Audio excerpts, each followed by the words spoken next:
हम सभी जानते हैं कि जुपिटर हमारे सौर मंडल का सबसे बड़ा ग्रह है। ये पृथ्वी से 318 गुना मैसिव है और अन्य सभी ग्रहों की तुलना में 2.5 गुना बड़ा है।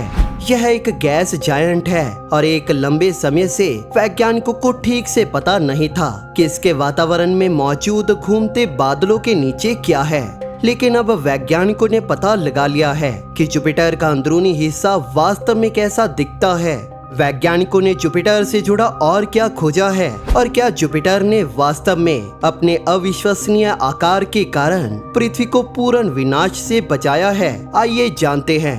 दोस्तों, हमारा सौर मंडल आज से लगभग 4.6 अरब साल पहले धूल और गैस की डिस्क के रूप में शुरू हुआ था।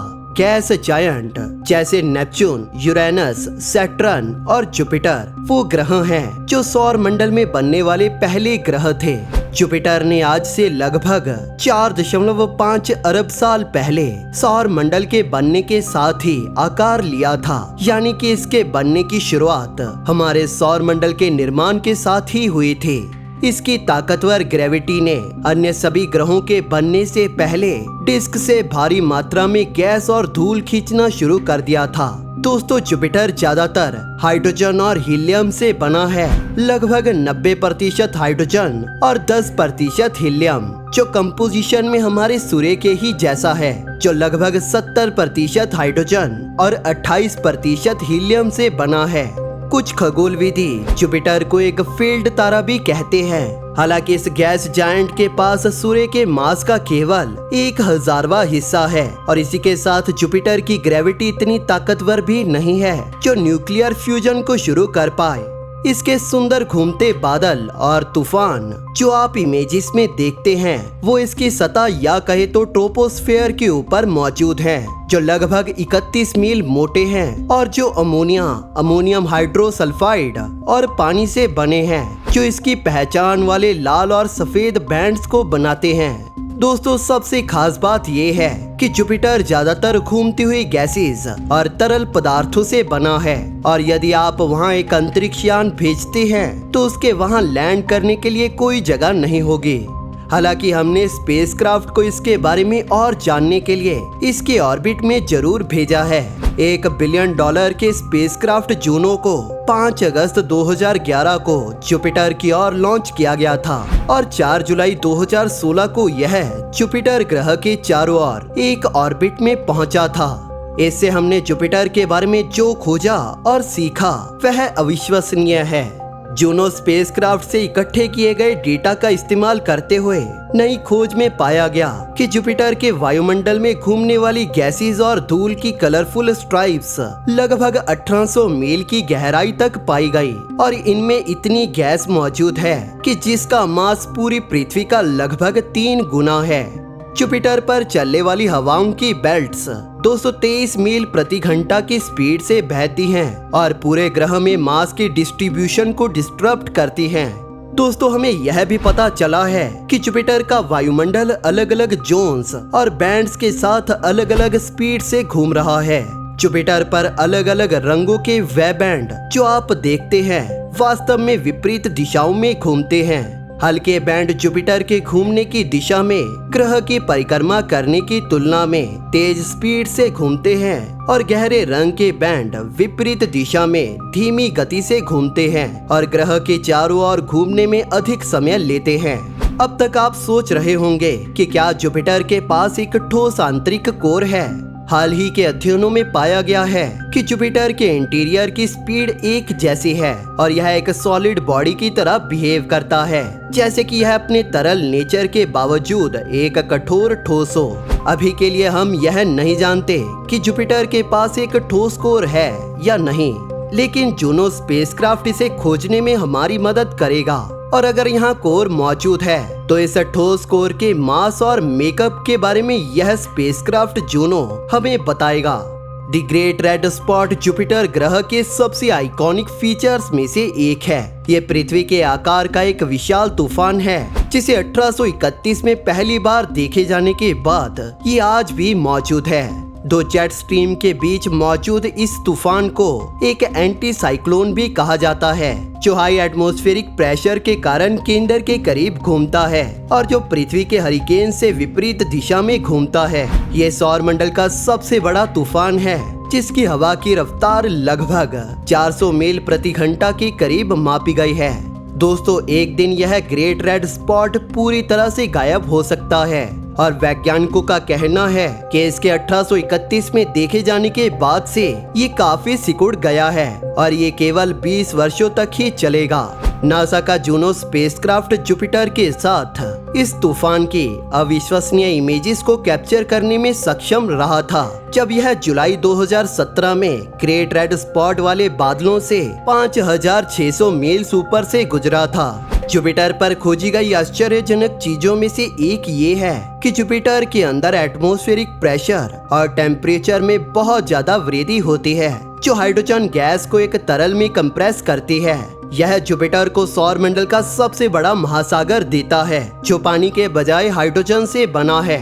नासा के जूनो स्पेसक्राफ्ट के अलावा नासा के ही गैलीलियो स्पेसक्राफ्ट ने जुपिटर के पोल्स पर चलने वाले तूफानों को पहली बार देखा था। यह उल्लेखनीय है कि हमें शायद जुपिटर ग्रह के आकार और शक्तिशाली मैग्नेटिक फील्ड के लिए थैंकफुल होना चाहिए, क्योंकि कई वैज्ञानिकों का यह मानना है कि इसके काफी ज्यादा चांसेस हैं कि जुपिटर ने पृथ्वी को काफी बड़े विनाश से बचाया हो। 1980 के दशक के अंत और 1990 के दशक की शुरुआत में किसी क्षुद्र ग्रह या धूमकेतु के पृथ्वी से टकराने की संभावना पर लोग हंसा करते थे, लेकिन फिर कुछ ऐसा हुआ जिसने उस हंसी को शांत कर दिया। कॉमेट शूमेकर लेवी 9 की खोज कैरोलिन, जीन शूमेकर और डेविड लेवी ने 18 मार्च 1993 को माउंट पैलमार पे लगे टेलीस्कोप का उपयोग करके की थी। वैज्ञानिकों ने कैलकुलेशन की कि यह कॉमेट मूल रूप से 1 से 1.2 मील चौड़ा था। हालांकि जुपिटर के शक्तिशाली गुरुत्वाकर्षण से बनी टाइडल फोर्सेस ने इस कॉमेट को 20 से ज्यादा टुकड़ों में तोड़ दिया था, जब ये 1992 में किसी समय जुपिटर ग्रह के करीब पहुंचा था। लेकिन सबसे बड़ा सरप्राइज जो वैज्ञानिकों ने देखा वो था कि वो टुकड़े जुपिटर से टकराने जा रहे थे और सौभाग्य से नासा का गैलीलियो ऑर्बिटर अभी भी गैस जायंट के रास्ते में था। कई अर्थ बेस्ड टेलीस्कोप और ऑर्बिटिंग स्पेसक्राफ्ट जैसे हबल स्पेस टेलीस्कोप सभी उस अविश्वसनीय घटना पर केंद्रित थे जो होने वाली थी। उस कॉमेट के टुकड़े एक मालगाड़ी की तरह लाइन में थे और जिनके जुपिटर के वायुमंडल से टकराने से 300 मिलियन एटॉमिक बॉम्ब्स जितनी शक्ति पैदा हुई। उन टुकड़ों ने जुपिटर के बादलों में विशाल डार्क स्पॉट्स बनाए जो 1200 से 1900 मील चौड़े थे और जिन्होंने गैस जायंट के वातावरण को इतना ज्यादा गर्म कर दिया था।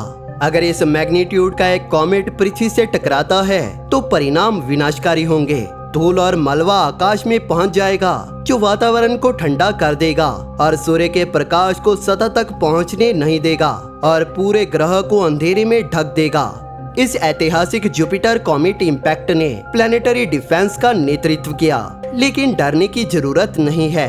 इस तरह की टक्कर बहुत रेयर हैं और वैज्ञानिकों का कहना है कि ऐसा शायद हर कुछ शताब्दियों में कुछ बार ही होता है। 7 अगस्त को एक अमेचर एस्ट्रोनॉमर अपनी दूरबीन से जुपिटर को देख रहे थे, जब उन्होंने जुपिटर के वातावरण से टकराते हुए एक एस्ट्रॉयड को कैप्चर कर लिया, जिससे बादलों में एक सफेद चमक दिखाई दे रही थी। कुछ वैज्ञानिकों का कहना है कि अंतरिक्ष में तैरने वाली वस्तुओं की संख्या और जुपिटर की मैसिव ग्रेविटी इसके करीब आने वाली किसी भी चीज पर टगिंग के साथ ये प्रभाव डालती है। हम कह सकते हैं कि जुपिटर पृथ्वी के बड़े भाई की तरह है, जो हमें एस्ट्रॉयड के इम्पैक्ट से बचा रहा है। हमने जुपिटर के बारे में कुछ नई चीजें भी सीखी हैं, जैसे इसके वायुमंडल की परतें कैसे बनी और अब हम जुपिटर को स्ट्राइकिंग डिटेल में इमेज करने में भी सक्षम हैं। जुपिटर की अब तक देखी गई highest resolution image thermal infrared light में बनाई गई है।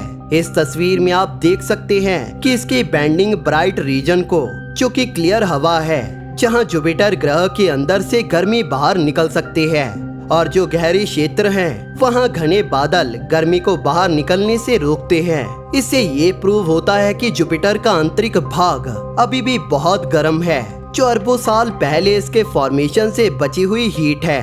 जब हबल स्पेस टेलीस्कोप के माध्यम से हम जुपिटर पर एक नजर डालते हैं तो उस समय आप जो देखते हैं वो सूर्य की रोशनी बादलों के ऊपर से रिफ्लेक्ट होती है। इन अमेजिंग इमेजेस के साथ हम हर दिन जुपिटर के बारे में और अधिक से अधिक सीख रहे हैं। जूनो अभी भी अपने मिशन पर है और जो जुपिटर ग्रह के अपने प्लान्ड मैपिंग के मिशन के केवल 1/3 हिस्से को पूरा कर चुका है।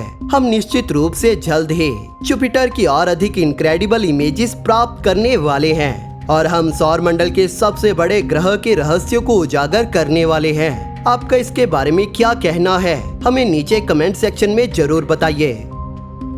दोस्तों, अगर आपको ये वीडियो पसंद आई तो इसे लाइक और शेयर जरूर करें और इसी के साथ ऐसे ही वीडियोस और देखने के लिए हमारे चैनल को सब्सक्राइब जरूर कर लें और बेल नोटिफिकेशन ऑन करना ना भूलें ताकि नई वीडियोस की नोटिफिकेशन आपको अपलोड होते ही मिल जाए।